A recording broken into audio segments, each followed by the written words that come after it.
Hello, and welcome to the Redefine Instruction webcast series, where we bring a fresh perspective on learning and development with every single episode.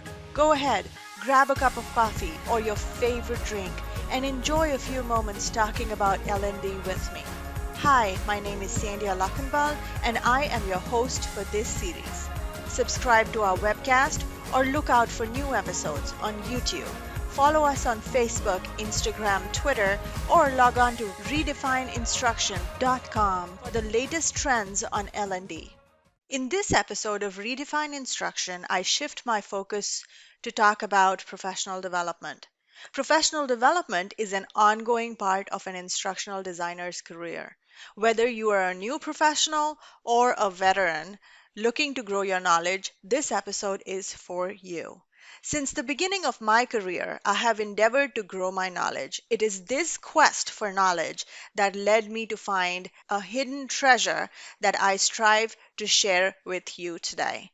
A few years ago, I stumbled upon two organizations that provide professional development to new and veteran designers. Professional Development for Instructional Designers, or PD for IDs, and Association for Educational Communications and Technology, or AECT. These two organizations seek to present development opportunities on training, design, project management, gamification, and much more. In this episode, I speak with Pauline Muljana and Kayla Jutzi, who are the founders of PD for IDs. Pauline is a veteran designer with over 12 years of experience as an instructional designer at California State Polytechnic University, Pomona. She is currently pursuing her dream of completing PhD in instructional design and technology from Old Dominion University, Virginia. She has done extensive research in how learning analytics can inform instructional design to foster self-regulated learning. Her broader interests include systems thinking and design learning. She is the founder of PD for IDs and serves as AECT's president for the Graduate Student Assembly. Kayla Jutzi is an instructional designer at Tulane University. She started her career at Columbia College Chicago Online several years ago. Her passion for instructional design began with George Washington University, where she worked and completed her master's in higher ed administration and a certificate in instructional design. I had the pleasure of working with these wonderful professionals and both organizations as a guest speaker and a judge. So without further ado, I'd like to welcome Pauline and Kayla. Hi, Pauline. Hi, Kayla. Thank you for joining me for this episode of Redefine Instruction podcast and webcast series. I'm so glad to have you. Thank you. And thank you, Sandhya, for having both of us here. It's an honor for me personally to be here. Thank you again. Thank you. The honor's all mine. So, Pauline, Kayla, I know I've known you for a while, but for the benefit of our listeners, both of you have had a really unique journey into instructional design. And I know you've been doing design for a while now, but for the sake of the listeners, can you walk me through what your path to instructional design looked like? Where are you at? How did you come upon this career, and why did you choose it? I came to instructional design via higher education. I have a master's in student affairs, and I went to graduate school right out of college. So I spent some time at the George Washington University, where I went to graduate school. I worked in student support, admissions, and then went back to student support. And it was in that job, I worked at an online school of nursing, that I discovered what instructional design was, because we had an instructional design department, and we were using quality matters at the time. And I was pretty unsure of where my career was going to go next. So when I discovered it, I thought, well, this seems like a lot more flexible than what I'm currently doing. There's a lot more growth opportunity. I have the potential of working remotely. And it also, tends to have a higher salary. So if I want to have a family, I think this will be a good move for me. So I went back to school in 2016 to get a graduate certificate in instructional design. And I was fortunate enough to do some volunteer work at the school I was working at to help them build courses in their LMS, to learn things about captioning, accessibility, and formatting. And pretty much within 10 months, I had my first job in instructional design, which was pretty exciting because I went into it feeling like, what is going to happen here and how successful am I going to be? And before I even graduated, I had my first position. Wonderful, wonderful. Pauline, can you share a little bit about your journey?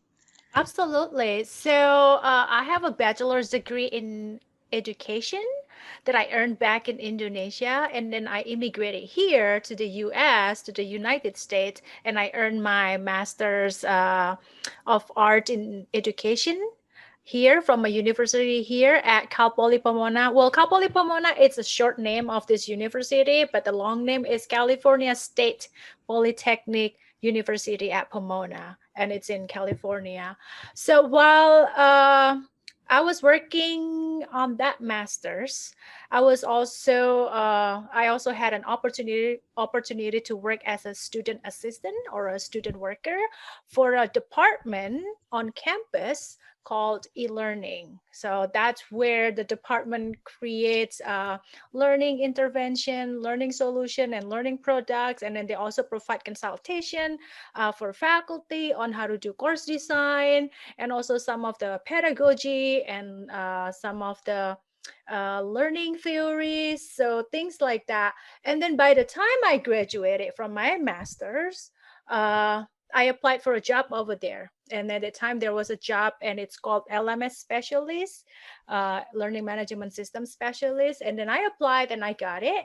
So that job gave me, so from my master program, I got some instructional design background, right? Because it's an MA in educational multimedia. So I got my ID background from that master's, and then I studied my ID related job as an LMS specialist, and I said ID related job because it's not exactly instructional designer, right? The title is called LMS specialist, and then my job at that time was to provide faculty consultation and training on course design using LMS. So it has something to do with using LMS, but it's still about course design. So, and then after a few years, my title got updated. And of course, after that, it entailed more instructional design tasks and duties, and getting less and less on the LMS side. And then with that updated title, I got a chance to work with some faculty or subject matter experts, may. That's what we call, right? I got a chance to work with some faculty on creating simulation. Uh, and then at the time, we call it learning objects. So, and I think I love it because uh, as an instructional designer, if you think about it, you have that power to change people's knowledge and skills, Right. right?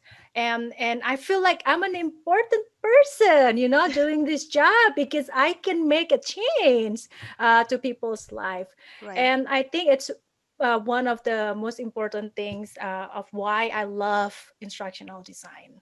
Wonderful, wonderful.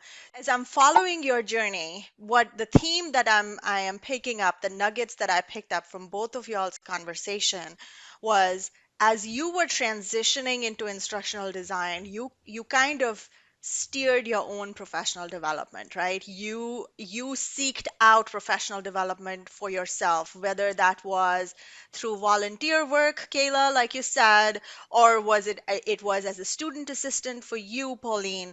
I think that you guys were go-getters. You went and seeked out opportunities. And that's one of the things I personally, as an instructional designer, struggled with, is to keep up, even today, to keep up with my professional development. But I think the struggle and the gap becomes so much wider for someone who is transitioning from another career and wants to pursue instructional design or training. And and I want to say it took me years before I found the golden hidden nugget, what you guys call PD for ID, which is a baby that the two of you are working on and have worked on for several years. And I want to showcase that for new designers and even for veteran designers who are looking for professional development. Can you give me a background on the history behind PD for ID? What is it? Um, just the logistics around it, and how did you come to be part of that mission? I believe, and you'll have to correct me if I'm wrong, Pauline, all of this started because I made a Facebook post of like, what are people doing for professional development?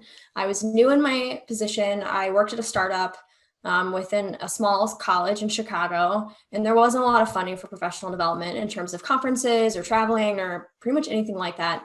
And so I made the post of, well, what are other people doing for professional development? It seemed obvious to me that you would find webinars or read articles or join groups, but I was just curious to see what else is out there. And then I had this idea, well, what if we had asynchronous professional development? That's not quite a live webinar. It's not quite training courses like LinkedIn Learning, but it's somewhere in the middle where we have more control over the content that we're putting out there.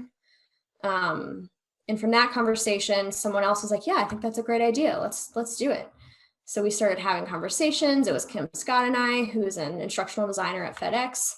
And then we started planning and we brought Pauline in the mix, and I'll let Pauline share how she got involved.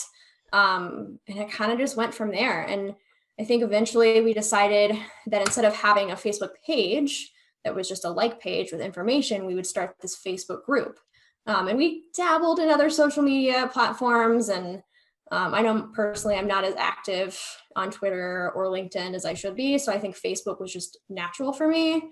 I can't believe that we already have 2,600 members in our Facebook group, which is just phenomenal, and over 500 participants in our live events. So it's been going really well, and I think people get out what they want, and the information is always available. So I'm excited to kind of see where this journey goes from the future or in the future, and how we kind of evolve as we go along. Yeah, it's been a wonderful journey. Pauline, how did you get involved, and what is it about PD for ID that the mission that calls you or brings you towards it? Yeah, so Kayla, you were right. So she posted her idea on Facebook, and it was a Facebook group called Instructional Design in Education. So I saw it, and then I thought it was a good opportunity for me to do community service and to give back to my instructional design community.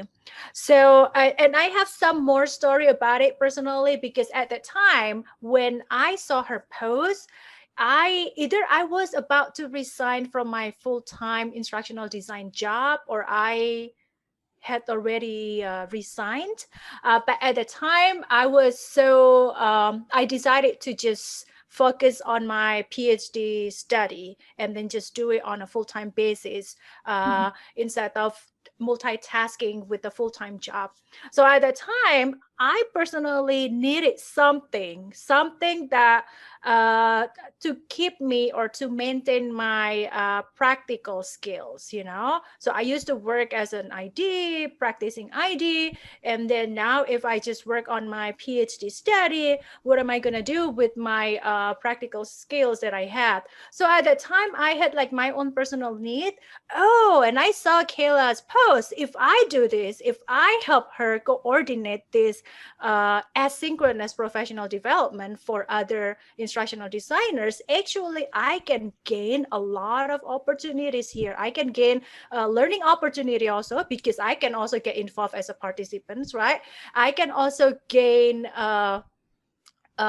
improved networks, because I still want to engage with other instructional designers who are still on the field, who are still practicing. And then on top of that, it makes me feel, what is it? Not maybe good, or something that I can fulfill my intention to give back to the community. Right. So I think that's from my side of story. Yes, yes. What a wonderful journey, and it's been an amazing calling. And did I say it's free? It's been free for all these years, and it's waiting to be discovered, and I was just overwhelmed myself. So a little bit about my journey is, so when of course, the reasons are exactly similar to what you said, Pauline, is that self-development, that ability to speak to that community, right? Because I think as instructional designers, it takes a village. You don't, the knowledge has to come from the community. And, we as instructional designers hardly ever design in isolation. It's always a nugget from one place, a nugget from another place, and the outcome that develops is just this beautiful outcome that we put out to, and it's ever improving. It's never perfect, but that's what the benefit of the community is, and that was my journey, and that's why I gravitated towards PD for ID and to contribute, and have had a wonderful relationship with the two of you for several years at this point. So, what I want to say, the unique thing, one of the more unique things, not just the free cost aspect and the community and the networking, but the unique aspect about PD for ID that sets it apart is that the usual conferences that you see from big communities, they generally decide the theme of the conference, and they have like a running 5 or 6 themes that they put out, and then there's a call for proposal around those themes. What distinguishes PD for ID, which is so unique, is the way you guys crowdsource for themes. So you, instead of giving the theme out up front, you are actually going to the audience and asking what they need. So sort of doing a virtual focus group to find the needs of the environment, of the community at this point in time. Walk me through how you came up with the idea of crowdsourcing and focus groups the way you do it, and how and you do it every single time. So every season that you put out for PD for ID, you do that whole crowdsourcing exercise all over again every year to keep that theme fresh. So walk me through first what that crowdsourcing methodology is, and how does it go from visualizing crowdsourcing to actually take shape in the form of the conferences and the presentations that you offer. Kayla, can I tag you for that? Sure. Pauline, you'll have to correct me if I'm wrong. I don't remember exactly how it got started, but I just felt like, yeah, this is just something we should do. We should have a survey. What do people want to learn about? And we picked, as a group, 6 or 7, 8 topics that we thought were relevant in the field, and with a little other option as well, and then send it out. And now it's kind of just self-sustaining. Every time we plan an event, we say, hey, what do you guys think about these topics before we make the survey? And I copy the Google survey, I make a new one, change the topics, and then we send that out. And then depending upon the results, try to tally up like what's the top 4 or 3 or 4 results that people have picked. And that's what we use for the call for proposals. The hard part is finding people to actually meet those topics that people have voted on. So I think that's kind of where the gap is.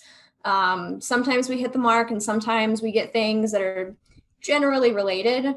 But I think the intent is always there to find those. Awesome, Topics. awesome. Pauline, do you think this is something that you want to continue using going in future? Has that worked? Can you tweak it? What are you looking from the audience's perspective? Like what can the audience give you to get you a better response for crowdsourcing and making this work? Yeah, so the first answer is absolutely, because as I am reflecting about what we did in the first few months coordinating or planning, like we were talking, Kayla, Kim, and we had a meeting and then we were talking first. So how do we get started with this? And then we were like, wait, we're instructional designers. We should start with the needs analysis, right? So I think it is a right step to start with the needs analysis. So we did that first. we did that first. We asked people whether asynchronous professional development events would be suitable for them to help them overcome the issues with money, budget, or travel restrictions or time restriction. And then we also asked them about what would be the time, what would be the most possible time. And then at that time, I think people mentioned about either summer or winter. That's when they think the work is a little bit slower or quiet down. So we started from over there, Zandia. And then I think asking people about what they need would be the right way, because we don't know what their the changes in their workplace, whether we don't know what kind of new tasks are going on in their workplace. So I think it is right to ask them about what they need to learn, the topic that they would like to learn, so that way they can hit that, what is it, just in time knowledge or Learning. just in time learning needs, right? Mhm. And then I think this is something that I would like to continue to do or to doing, but of course there is still room for improvement. So I think when we did after we did how many events, Kayla? Maybe 3 or 4 events, we did a formative evaluation. So Okay. we surveyed people about how it is going, how it's been helpful, and then what are the things that could be improved. So we did the formative evaluation, and we even published the result in a Mhm. journal. Uh, yeah, and I'll share it to you later on, the link to get that journal. Awesome. So that's from my insight, Right. Sandia. Awesome. So what is it that you had hoped that people would walk away with? And then after you did that formative assessment, were people actually walking away with what you had intended to put out there? Or was it more than what you had expected? Or is was did the findings totally surprise you? Um, when I wrote the result, I also did some literature review. So I looked at all of those research that people already did regarding professional development asynchronous way.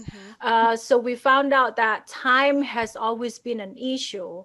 I know we want to do this so that people can overcome the time restrictions, but still, they're still busy at work and things like that. When they're busy at work, they don't have enough time to go access the professional development modules.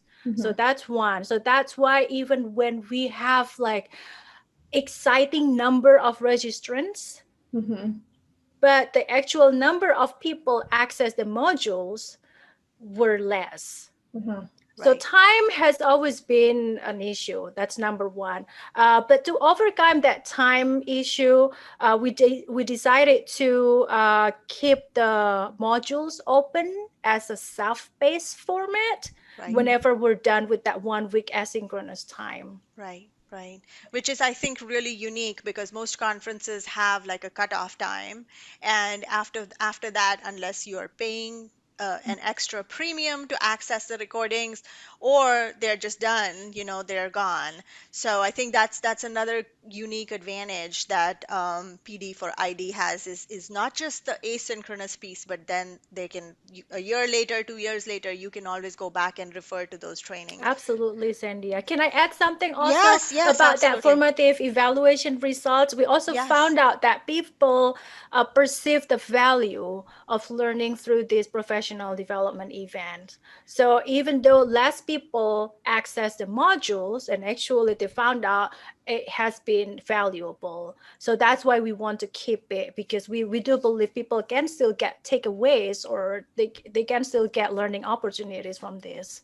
Right, Mhm. right. And that goes back to the mission that the two of you set out to achieve is, reaching out to people and people actually seeing the value in the work that you're putting in. And I see that year after year you improvise and you still put in all the effort and you know, uh, yeah, I know that there's a lot that goes in on putting in that conference. So, for new people, how can they find out when the next conference is going to be held?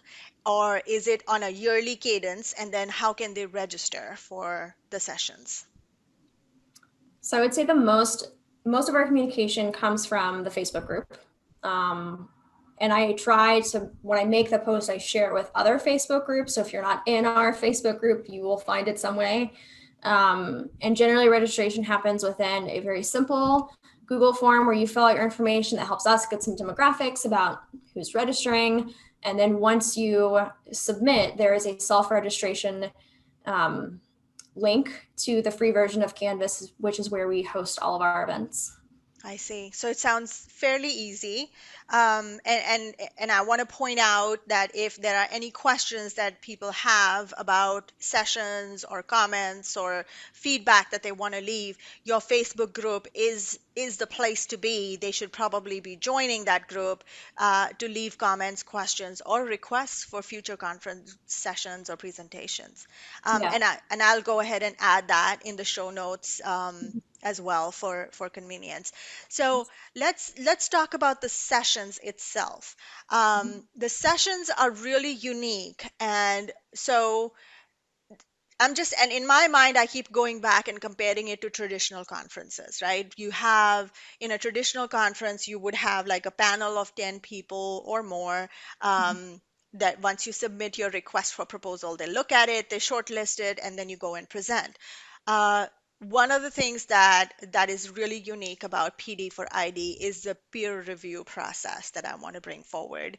So I want you to talk a little bit about once the content is submitted, how is it reviewed, and why is it so valuable to have that peer review process before it goes out into the world and is presented in front of the entire audience? Yeah. So once the Google survey goes out for the call for proposals, it comes back into a spreadsheet form, and then we share it amongst ourselves to see what are the topics, what are the descriptions, and what are the objectives. And we want to make sure that all three of those things align really well. And if we have additional questions, we'll reach out to those presenters. And then if we decide to move forward, we send them a packet of information about how they're going to get started, what's the timeline. So not only do we review them as a group, we also review their presentations before they go live in the session, because we want to make sure that they're well designed, that they make, they're clear, they're formatted well, and then they meet our rubric standards. So it's a pretty, I would say, rigorous process, even more so compared to an in-person conference. Right, right. Because I think in in-person conference, it's definitely reviewed, but the panel doesn't have access to the complete presentation or content before it's presented, which is a leverage that you have. You get to see everything in and out and review it. And I think it is advantageous even for the presenter, because then they are getting direct feedback before it's set out in the open audience. And just to reiterate, it is a conference that happens once a year, every summer, correct? Now, we used to do 2 a year, and I'm aiming, and I think once Pauline finishes school, maybe we'll get back into doing more than 1 a year. But for me personally, December has just turned into a really terrible time for planning and organizing, because it's that final rush before the start of the spring semester. So I think summer is just a much better time in general. Right, right, yeah. Um, so, Pauline, another one of the conferences that you're deeply involved with is AECT, and I know it happens end of fall, beginning of winter. Can you tell me a little bit about what AECT is? What does it stand for? And then, what can people expect to gain from participating in that conference? Sure, Sandy. I'll be happy to talk about my personal experience getting involved in AECT. So, AECT stands for Association for Educational Communications and Technology. So, it is a professional organization for those who are in the instructional design and technology fields or relevant or other relevant fields. So, their members consist of instructional designers, like the IT practitioners from various sectors, because I have met IDs from higher ed, also from corporate, as well as freelancers. And then there are also educators, and those are like professors teaching the IDT program, and also teachers. There were some teachers also, or if it's not teachers, it could be people who are in the K to 12 settings, as well as administrators like the director of online learning or director of L&D. So I got to meet professionals and also scholars and professors, and they are very supportive. And AECT has been around supporting our field since 1923. Oh, Who knew, wow. right? 1923. So they have an important roles in defining our field, and especially because they've been around for a long time. And to me, it is really my professional home. There you go. It is really my professional home, and particularly as a doctoral student or as a PhD student, uh, it is important to network with other people, not just with scholars, but also with other practitioners or administrator.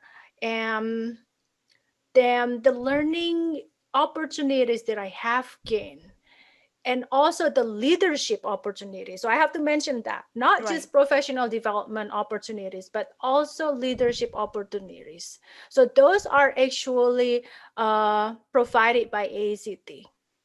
Awesome. And yeah, Awesome. And I want to add to that. I haven't been as involved as you have been, but I will tell you that there are also opportunities to judge applications. So not just meant for new designers, but for people who've been in the profession for 10 plus years. If they are looking to expand their knowledge, they can volunteer their time as a judge and then get exposure to all of these good presentations and peer-reviewed articles that are coming in the background. And I found that personally very fulfilling because that kind of gives you a sneak peek on how different organizations approach learning and design. Um, so again, because you've been involved, can you walk me through a little bit about the themes and the different realms in which AECD offers professional development? Like, what are the kind of presentations they can expect from the conference? sure. So AACT has like multiple, what is it, multiple or provide multiple outlets for professional development. So as you know, they do convention. So they sponsor or hold or coordinate annual conventions, right? Where people can present. Well, before they can present, they have to submit the proposals, and then it will get peer reviewed, and then if you're accepted, and then you'll get to present, right?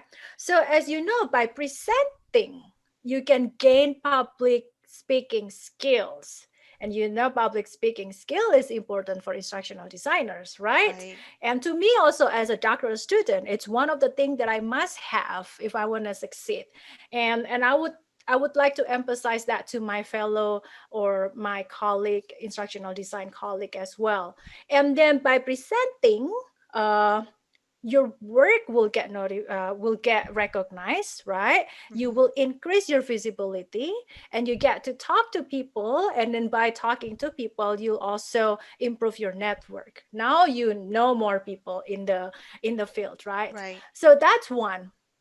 And then to me, as a doctoral student, I get to meet the people who authored uh, my textbooks, and Wow. also the articles that I have been reading for my coursework. So that's just like an amazing experience. And then you get to talk to them, and you get to conduct some kind of collegiate discussion. So that's that. And then AECT also provides a publication outlet. They have Okay. journals, right? And then they have different types of journal, not just one type of journals where it's all about research, but they also have journal where you can submit, for example, design case paper. And I Hmm. have wrote a design case paper where I talk about this project, this simulation project that I worked on with my Calpol Pomona colleagues.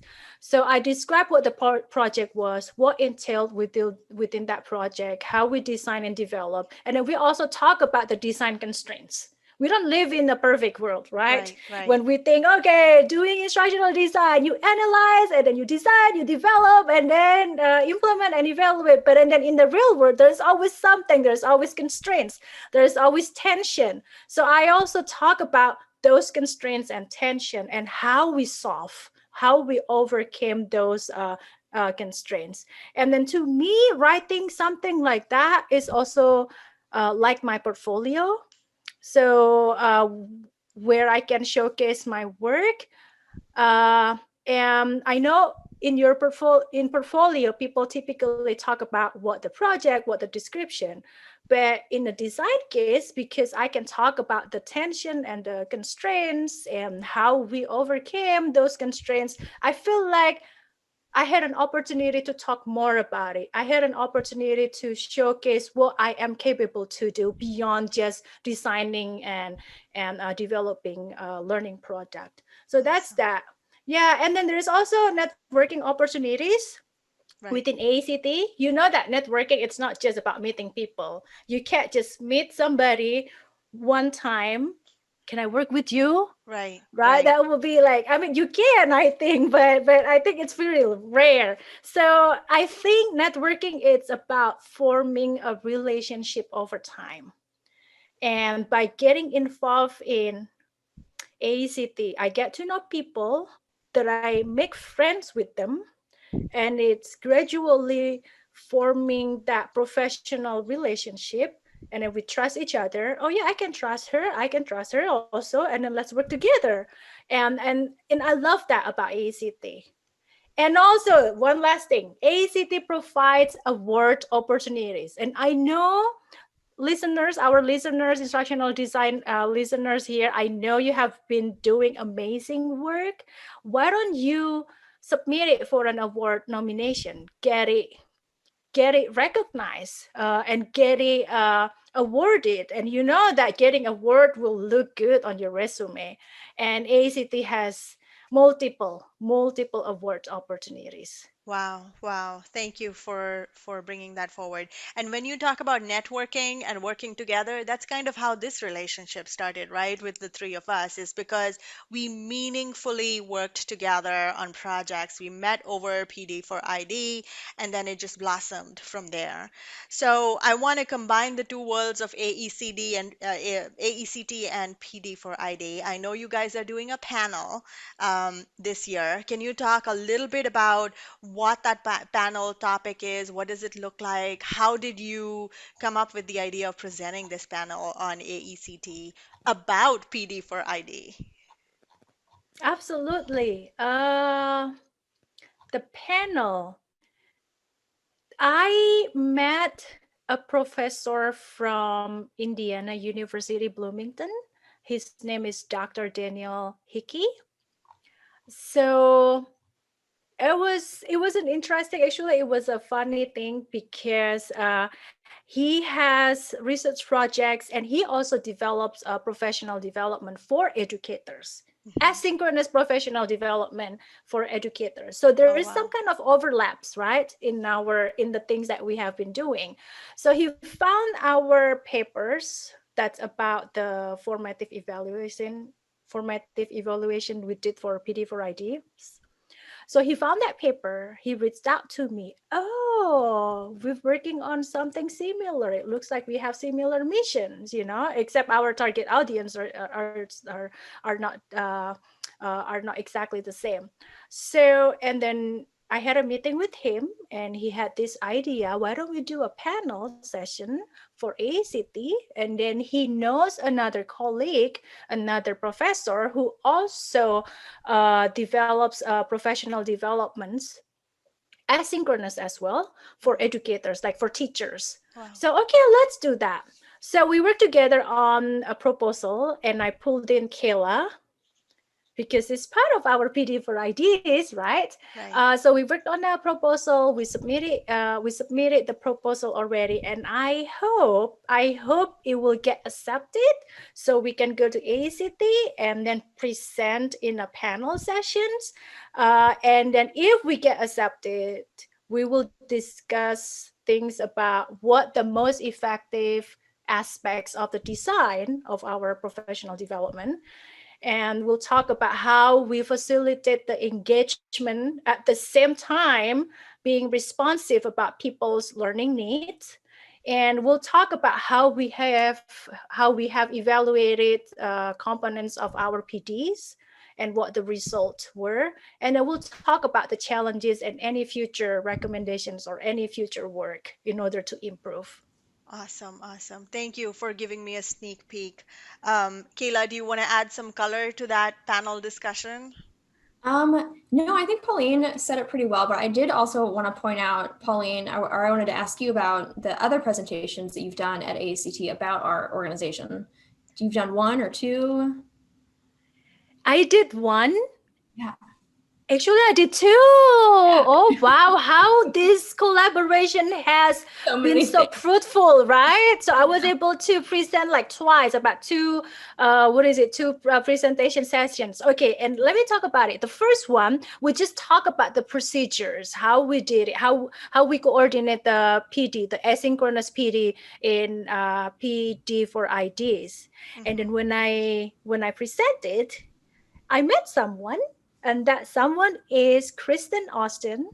Mhm. And then she came to me, I would like to get involved, Your PDF ID is so interesting, and I would like to get involved. And then hopefully I can also give back and then work together with you. And that's how we have Kristen. Oh, wow. And then the second time I presented, it was about our formative evaluation result. Mhm. Okay, how wonderful, Yeah. how wonderful. It just goes to show how much good work you're doing with that PD for ID conference that you put out. And don't get paid for it. There's nothing to gain for you. You just it's a mission. It's truly a calling. Um, how can instructional designers get involved in both AECD as well as PD for ID? There's the audience perspective where they sit and receive information, but if they want to get more involved with PD for ID or AECD, what are some of the things that they can get their hands on? We're instructional designers, right? We believe in scaffolding learning, right? When we create our learning solution or product, we always think about how do I scaffold the learners? So Right. why don't we scaffold our participation and our involvement? Maybe we can start by observing what's out there, what other colleagues have been doing, whether it's in PD for IDs or whether it's in ACT, and then we can increase our observation by attending the webinars or workshops or events that they coordinate. So again, that way we can still observe how the people engage and interact and what are the things that I can learn from my observation. And then slowly you can increase your participation. Now, if you are more comfortable because you have met them, you have met more people, maybe you can ask them, reach out to them, and don't be shy. Just reach out to them and ask, I'm interested to get involved.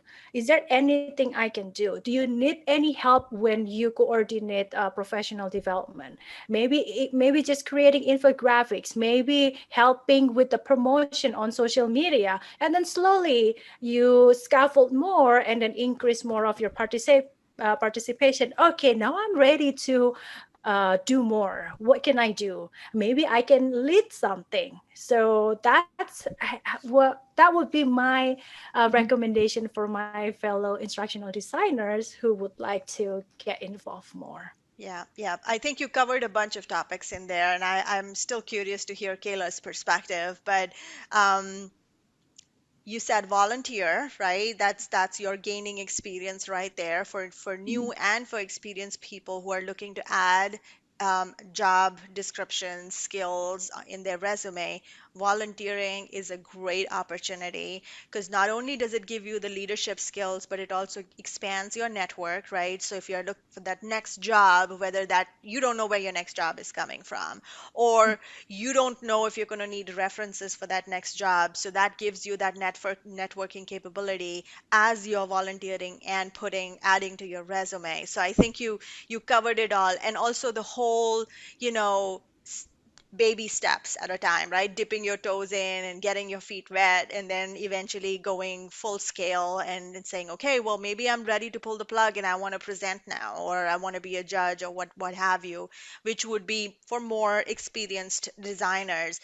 And I think going back to the diversity aspect of what you said for AECT, just the diverse group of people that are involved in AECT, as well as PD for ID, that just you're not just networking with one type of audience, you're networking with different levels. And who knows who's the hiring manager looking for people out there, who's going to recommend your name to whoever your next opportunity is.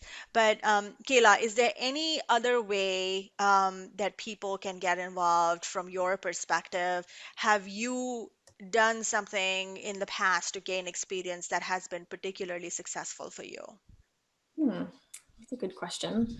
I mean, pretty much what Pauline said, I was really thorough. I like the idea of like, going, observing, volunteering. I mean, that's my plan with AECT. So this is my first conference in November. Pauline and I have actually never met in person, so I'm really excited about that.